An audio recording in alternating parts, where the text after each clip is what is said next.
Assalamualaikum warahmatullahi wabarakatuh. Pada video kali ini saya Andika Gristiala Larap dengan NPM 140 2020 mahasiswa Yarsi tahun angkatan 2020 Prodi Teknik Informatika ingin menjelaskan mengenai sinkronisasi proses dengan menggunakan algoritma Simapur. Simapur sendiri berdefinisi yaitu sebuah struktur data komputer yang digunakan untuk sinkronisasi proses, yaitu untuk memecahkan masalah di mana lebih dari satu proses atau thread dijalankan secara bersamaan dan harus diatur urutan kerjanya. Definisi tersebut berdasarkan sumber dari Wikipedia. Pada program yang sudah saya buat di sini, saya membuat program dengan bahasa Java yang sudah menerapkan algoritma Simapur. Karena saya membuatnya pada bahasa Java, sebelumnya kita harus mengimport library yang ada pada Java, yaitu kelas Simapur pada package konkuren.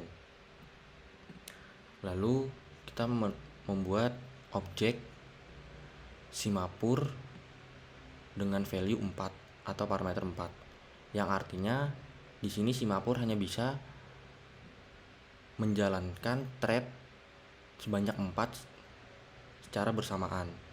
Tetapi pada metode main di sini saya sudah membuat 6 thread yang dimana tugas Simapur tersebut harus mengatur bagaimana caranya urutan dari total parameter yang sudah saya buat, yaitu 4, untuk mengatur 6 thread tersebut. Jadi Simapur di sini bertugas untuk mengatur urutan pengerjaan dari thread-thread yang sudah saya buat. Lanjut kita membuat inner class myItem thread dengan myExtend class thread, dan kita membuat konstruktor dari kelas myItem thread tersebut. Setelah itu saya membuat metode run yang berisikan nested try catch. Di sini berfungsinya untuk menangkap error yang ada terjadi pada program yang setelah saya buat. Sedangkan try yang pertama di sini berfungsi untuk mengacquiring log semua thread yang sudah saya buat di method main, lalu memberikan izin dari 6 thread yang sudah saya buat sebanyak 4 perizinan. Setelah semua thread yang sudah mendapatkan izinan secara random masuk ke try yang kedua.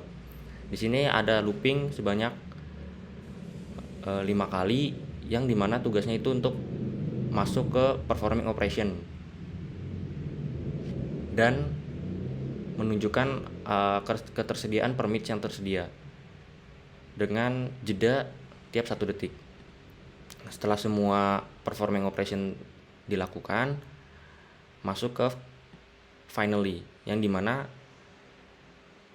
semua izin performing operation melakukan release log dan permit yang sebelumnya berkurang balik seperti keadaan semula, sehingga thread yang lain yang pada antrian bisa melakukan performing operation setelah thread sebelumnya melakukan release log. Langsung saja kita lihat pada terminal yang sudah saya jalankan. Di sini pertama-tama mencetak total dari permit yang sudah saya deklarasikan pada objek kelas ini, yaitu berjumlah 4. Pertama-tama semua thread yang sudah saya buat melakukan acquiring log berjumlah 6. Tetapi hanya ada 4 perizinan. Jadi Simapur akan mengizinkan secara random sebanyak 4. Di sini yang mendapatkan izin yaitu ada thread B, A, C, dan D. Setelah mendapatkan izin, semua thread yang mendapatkan izin akan masuk ke performing operation, melakukan performing operation. Maka dari itu pada looping ini semua permit itu jumlahnya 0. Mengapa demikian? Karena semua permit sudah dipakai oleh 4 thread. Setelah melakukan performing operation, thread D, B, dan C melakukan release lock, yang berarti dimana permit sekarang berjumlah 3 dan F mendapatkan permit yang sebelumnya 3 menjadi permitnya jadi 2. Setelah F lalu dilanjut E mendapatkan permit.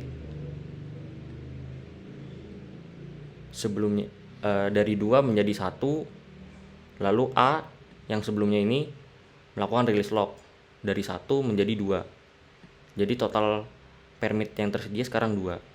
Setelah semua mendapatkan permit, E dan F melakukan performing operation, yang dimana sebelumnya semua permit dipakai makanya jadi 0.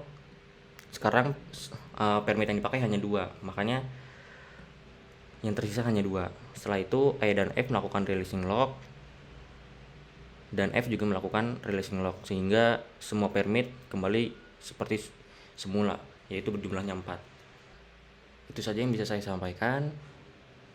Kurang lebihnya mohon maaf. Wabillahi taufiq wal hidayah. Assalamualaikum warahmatullahi wabarakatuh. Terima kasih.